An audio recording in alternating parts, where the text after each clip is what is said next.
Hello good morning बच्चों, सुप्रभात। My name is Vishwa Prakash Pandey. I am here to discuss a topic of electrostatic that is called electric dipole. So ये electric dipole वो topic है जो कि board level पे mostly इसका डेरिवेशन पूछा जाता है और इसके साथ में जेईई मेंस हो, नीट हो, उनमें एक क्वेश्चन ये आता है। अभी जेईई मेंस 2026 में भी इलेक्ट्रिक डाइपोल मोमेंट पर डाइपोल मोमेंट निकालने का एक क्वेश्चन आया हुआ था। तो यहाँ पे सबसे पहले हम इलेक्ट्रिक डाइपोल मोमेंट के कॉन्सेप्ट क्या है, उसका डिफिनीशन क्या है, वो डिस्कस करेंगे। फिर उसके बाद हम छोटे छोटे एक दो सवाल बनाएंगे ताकि आपको ये चीजें पूरी अच्छे ढंग से क्लियर हो जाए। ठीक है, तो चलिए अब टाइम वेस्ट किए बिना हम वापस से आ जाते हैं अपने टॉपिक पे। तो हमारा आज का प्यारा सा टॉपिक है इलेक्ट्रिक डाइपोल। तो सबसे पहले टॉपिक का नाम लिख लें, that is electric dipole.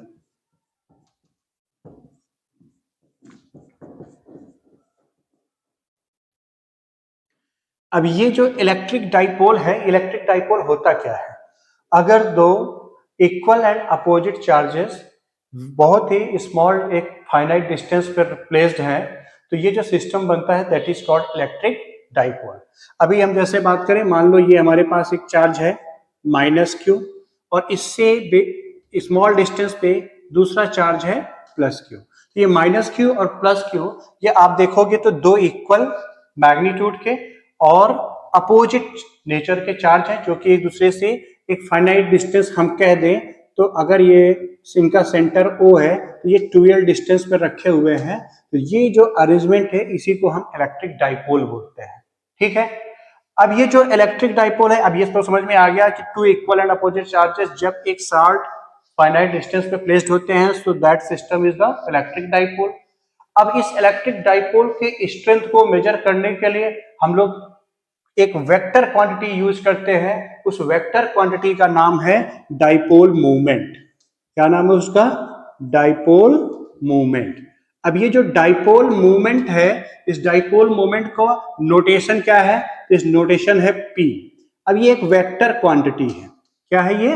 Vector quantity है। ठीक, अब इस डाइपोल मोमेंट P जो कि इस डाइपोल की स्ट्रेंथ मेजर करता है, इसे कैसे कैलकुलेट करेंगे? इसको कैलकुलेट करने का सिंपल सा फार्मूला है कि magnitude of any charge that is Q and the distance between these two charges, इन दोनों के बीच की डिस्टेंस, तो Q इंटू 2L ये अगर हम लिख दें तो ये हमारा डाइपोल मोमेंट निकालने का फार्मूला बन गया। तो डाइपोल मोमेंट निकालना है तो P बराबर Q इंटू 2L ये हम लोग लिखते हैं। अब ये एक वेक्टर क्वांटिटी है तो जाहिर सी बात है इसका डायरेक्शन हमको बताना पड़ेगा। तो डाइपोल मोमेंट का जो डायरेक्शन होता है नेगेटिव चार्ज से पॉजिटिव चार्ज की तरफ। अगर हम डाइपोल मोमेंट P वेक्टर का डायरेक्शन बनाए तो ये नेगेटिव चार्ज से पॉजिटिव चार्ज Q की तरफ होता है। ठीक है, तो ये हो गया हमारा पूरा अरेंजमेंट डाइपोल का। अब इसकी यूनिट की बात करें कि यूनिट क्या होगी, तो यूनिट अगर हम देखेंगे तो Q चार्ज है उसकी यूनिट हो गई कूलॉम और लेंथ की यूनिट क्या होती है? मीटर, कूलॉम इंटू मीटर, ये हो गया यूनिट। अब इसके डायमेंशन की बात करें तो डायमेंशन अगर लिखना है हमको तो Q होता है, क्या होता है? I बराबर Q बाई टी, तो Q बराबर I इंटू टी। I है करंट, तो एम्पियर इंटू टाइम AT, और साथ में ये L है दैट इज L, तो AT इंटू L, ये इसका डायमेंशन बन गया। तो ये हो गया डाइपोल मोमेंट क्या होता है, डाइपोल क्या है उसके बारे में। ठीक, अब इसी पे बेस्ड हम एक छोटा सा न्यूमेरिकल लेके इस चीज को समझने की कोशिश करते हैं कि इलेक्ट्रिक डाइपोल मोमेंट को कैसे हम यूज करेंगे। ठीक, अब यहां पे एक छोटा सा न्यूमेरिकल देखें हम लोग। अभी आपसे बोला गया कि ये एक चार्ज है +Q जो कि ओरिजिन से A डिस्टेंस पे रखा हुआ है। एक चार्ज है इधर +Q जो कि Y एक्सिस पे A डिस्टेंस पे रखा हुआ है, और ये ओरिजिन पे हमारा एक चार्ज रखा है -2Q। अब इस अरेंजमेंट के लिए हमको डाइपोल मोमेंट कैलकुलेट करना है कि इसका नेट डाइपोल मोमेंट क्या होगा। सबसे पहली चीज यहां पे आप देखिए ये -2Q चार्ज है, तो इस -2Q में अगर हम क्या लिख सकते हैं? -Q दैट मीन दो अलग अलग -Q है, तो एक -Q +Q का कॉम्बिनेशन बना ले तो एक डाइपोल ये हो गया। तो इस डाइपोल का डायरेक्शन किधर बनेगा? इस डाइपोल का डायरेक्शन बनेगा, अगर P1 लिखते हैं तो ये x के अलोंग बनेगा इधर। अगर एक माइनस क्यू इधर बचा है और दूसरा प्लस क्यू इधर है, तो इसका डायरेक्शन किधर बनेगा? ऊपर की तरफ, ये कह सकते हैं P2। अब आप ये देखिए कि एक डाइपोल मोमेंट x के अलोंग, दूसरा डाइपोल मोमेंट y के अलोंग है। अब इन दोनों का क्या निकालना है हमको? इन दोनों का नेट रिजल्टेंट क्या होगा ये निकालना है। अब आपको एक छोटी सी चीज पता होना चाहिए कि अगर एक वेक्टर a है, दूसरा वेक्टर v है, और दोनों के बीच का एंगल अगर थीटा है, तो इनका रिजल्टेंट क्या बनता है? अंडर रूट के अंदर a square plus b square plus 2ab cos theta. अब सिंपल सा, यहां पे भी आप देखो, एक P1 एक वेक्टर, P2 एक वेक्टर, ये इधर है। तो अब ये P1 P2 के बीच का एंगल कितना हुआ? 90।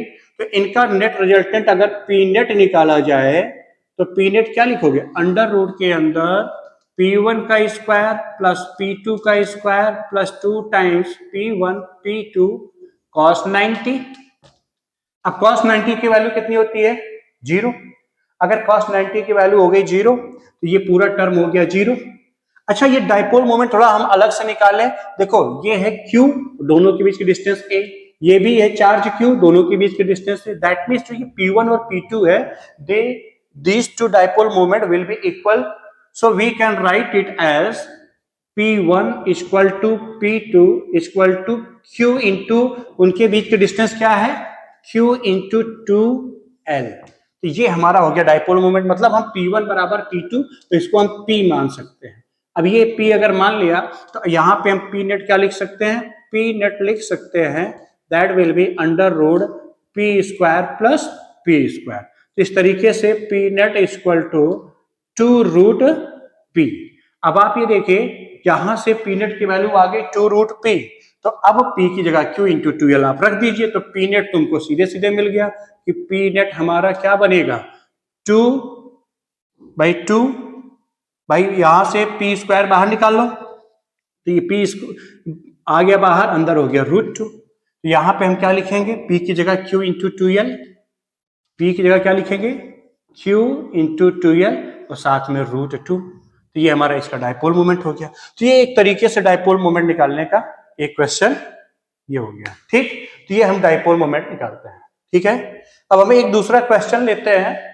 उस दूसरे क्वेश्चन में फिर से हम देखते हैं कि डाइपोल मोमेंट कैसे, नेट डाइपोल मोमेंट कैलकुलेट किया जाए। राइट, सो इसको मिटा दिया जाए। सभी लोग नोट कर लीजिए।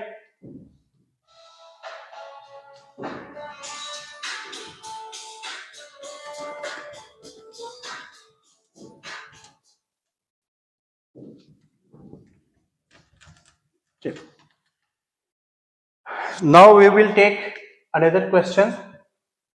Suppose there is an equilateral triangle. अब एक इक्विलेटरल ट्रायंगल है, whose side is A, इसके तीनों साइड्स क्या हैं? A है। इसके इस वर्टिसेस पे चार्ज है प्लस Q, इस वर्टिसेस पे चार्ज है प्लस Q, और यहां पे चार्ज रखा हुआ है -2Q। अब आपसे बोला गया कि इस डाइपोल सिस्टम के लिए आप नेट डाइपोल मोमेंट कितना होगा ये कैलकुलेट आपको करना है। राइट, अब आप ये देखिए, ये इक्विलेटरल ट्रायंगल हो गया। अगर यहां पे -Q और +Q मिला के एक डाइपोल इधर बनेगा, इसका डाइपोल मोमेंट होगा P, और इसकी डायरेक्शन किधर होगी? इस डायरेक्शन में। इधर से ये -Q +Q मिला के ये बन गया दूसरा, ये भी ये हो गया। तो इन दोनों डाइपोल की वजह से पहले तो डाइपोल मोमेंट का फॉर्मूला लिख लो। तो P बराबर क्या बनेगा? Q इंटू ए। P बराबर क्या बनेगा? Q into A, any charge into multiplied by this distance. तो ये हो गया डाइपोल मोमेंट। ठीक, अब इस डाइपोल मोमेंट में इन दोनों का रिजल्टेंट देखना है, तो इन दोनों का रिजल्टेंट कैसे बनेगा? अब दो वेक्टर P और P ले लो, और इनके बीच का एंगल कितना हो गया? 60 डिग्री। सो P नेट कैसे निकालोगे? P net equal to under root के अंदर P square plus P square plus 2P into P cos 60। cos 60 आगे आइए, 2P square plus 2P square cos 60 की वैल्यू क्या लिखेंगे? cos 60 होता है 1/2, तो साथ में लिख दो 1/2। ये 2 से ये 2 कैंसिल हो गया, तो ये बचेगा कितना, ये बचेगा अंडर रूट 3p स्क्वायर। यहां से p कॉमन ले लो तो p net equal to p root 3। अब p की वैल्यू हमने q इंटू ए रखी हुई है, तो यहां से p नेट की वैल्यू क्या आ गई, q इंटू ए इंटू रूट 3। ये हमारा क्या है, डाइपोल मोमेंट। ठीक है, आज ये डाइपोल मोमेंट है। अब इस डाइपोल मोमेंट की प्रॉब्लम इस तरीके से सॉल्व होगी, इसमें कई अलग अलग हैं। अगर हम आपसे कह दें कि हमने एक डाइपोल ये बना रखा है प्लस क्यू, दूसरा ये माइनस क्यू है, एक दूसरा डाइपोल है यहां पर रखा हुआ है, ये इधर प्लस क्यू है, इधर माइनस क्यू है, ठीक है, और इस डाइपोल से ये इसका एक्सियल पोजीशन हो गया। अब यहाँ पे आपको इनका नेट इलेक्ट्रिक डाइपोल मोमेंट निकालना होगा, तो उस टाइप की प्रॉब्लम आपके बनाई जा सकती है। तो कई सारी प्रॉब्लम होती है। तो आज के लिए इलेक्ट्रिक डाइपोल मोमेंट इतना हो गया। फिर इस डाइपोल इलेक्ट्रिक डाइपोल से रिलेटेड अभी आपके लिए जो टॉपिक बनते हैं, that is the electric field due to a dipole on the axial position and on the equatorial position. दो तो ये मेन केस हो गए। अब बोर्ड लेवल में इन्हीं दो मेन केस का डेरिवेशन अक्सर आता ही रहता है। हर कभी कभार कभी एक्सियल का, कभी इक्वेटोरियल पोजीशन का, दोनों में से डाइपोल का एक डेरिवेशन फिक्स अगर आप इतना तैयार करते हो तो बोर्ड का एक 3 नंबर का सवाल एकदम 100% मिलता ही मिलता है। अब इसके बाद इलेक्ट्रिक फील्ड देखेंगे, फिर हम देखेंगे टॉर्क क्या होता है, फिर अगले चैप्टर में potential energy due to a dipole, ये सारी चीजों पर डिस्कशन होगा। तब तक के लिए अब आप इस डाइपोल मोमेंट वाले प्रॉब्लम को अपने एंड से अच्छे से प्रिपेयर कर लें। ठीक है, थैंक यू। इसके तीनों साइड्स क्या हैं, ए है, इसके इस वर्टिसेस पे चार्ज है प्लस क्यू, इस वर्टिसेस पे चार्ज है प्लस क्यू, और यहां पे चार्ज रखा हुआ है माइनस 2q। अब आपसे बोला गया कि इस डाइपोल सिस्टम के लिए आप नेट डाइपोल मोमेंट कितना होगा ये कैलकुलेट आपको करना है, राइट। अब आप ये देखिए, ये इक्विलेटरल ट्रायंगल हो गया। अगर यहां पे माइनस क्यू और प्लस क्यू मिला के एक डाइपोल इधर बनेगा, इसका डाइपोल मोमेंट होगा p, और इसकी डायरेक्शन किधर होगी, इस डायरेक्शन में।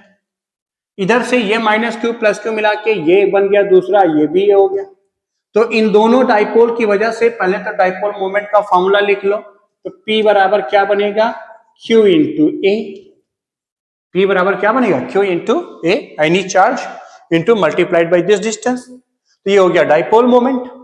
ठीक, अब इस डाइपोल मोमेंट में इन दोनों का रिजल्टेंट देखना है, तो इन दोनों का रिजल्टेंट कैसे बनेगा। अब दो वेक्टर p और p ले लो, और इनके बीच का एंगल कितना हो गया, 60 डिग्री। सो पी नेट कैसे निकालोगे, P net equal to under root के अंदर p square plus 2p into p cos 60। Cos 60 आगे आइए, 2p square plus 2p square, cos 60 की वैल्यू क्या लिखेंगे, कॉस 60 होता है 1/2, तो साथ में लिख दो 1/2। ये 2 से ये 2 कैंसिल हो गया, तो ये बचेगा कितना, ये बचेगा अंडर रूट 3p स्क्वायर। यहां से p कॉमन ले लो तो p net equal to p root 3। अब p की वैल्यू हमने q इंटू ए रखी हुई है, तो यहां से p नेट की वैल्यू क्या आ गई, q इंटू ए इंटू रूट 3। ये हमारा क्या है, क्यू, दूसरा ये माइनस क्यू है। एक दूसरा डाइपोल है यहां पर रखा हुआ है, ये इधर प्लस क्यू है, इधर माइनस क्यू है, ठीक है, और इस डाइपोल से ये इसका एक्सियल पोजीशन हो गया। अब यहाँ पे आपको इनका नेट इलेक्ट्रिक डाइपोल मोमेंट निकालना होगा, तो उस टाइप की प्रॉब्लम आपके बनाई जा सकती है। तो कई सारी प्रॉब्लम होती है। तो आज के लिए इलेक्ट्रिक डाइपोल मोमेंट इतना हो गया। फिर इस डाइपोल इलेक्ट्रिक डाइपोल से रिलेटेड अभी आपके लिए जो टॉपिक बनते हैं, that is the electric field due to a dipole on the axial position and on the equatorial position. दो तो ये मेन केस हो गए। अब बोर्ड लेवल में इन्हीं दो मेन केस का डेरिवेशन अक्सर आता ही रहता है। हर कभी कभार कभी एक्सियल का, कभी इक्वेटोरियल पोजीशन का, दोनों में से डाइपोल का एक डेरिवेशन फिक्स अगर आप इतना तैयार करते हो तो बोर्ड का एक 3 नंबर का सवाल एकदम 100% मिलता ही मिलता है। अब इसके बाद इलेक्ट्रिक फील्ड देखेंगे, फिर हम देखेंगे टॉर्क क्या होता है, फिर अगले चैप्टर में potential energy due to a dipole, ये सारी चीजों पर डिस्कशन होगा। तब तक के लिए अब आप इस डाइपोल मोमेंट वाले प्रॉब्लम को अपने एंड से अच्छे से प्रिपेयर कर लें। ठीक है, थैंक यू।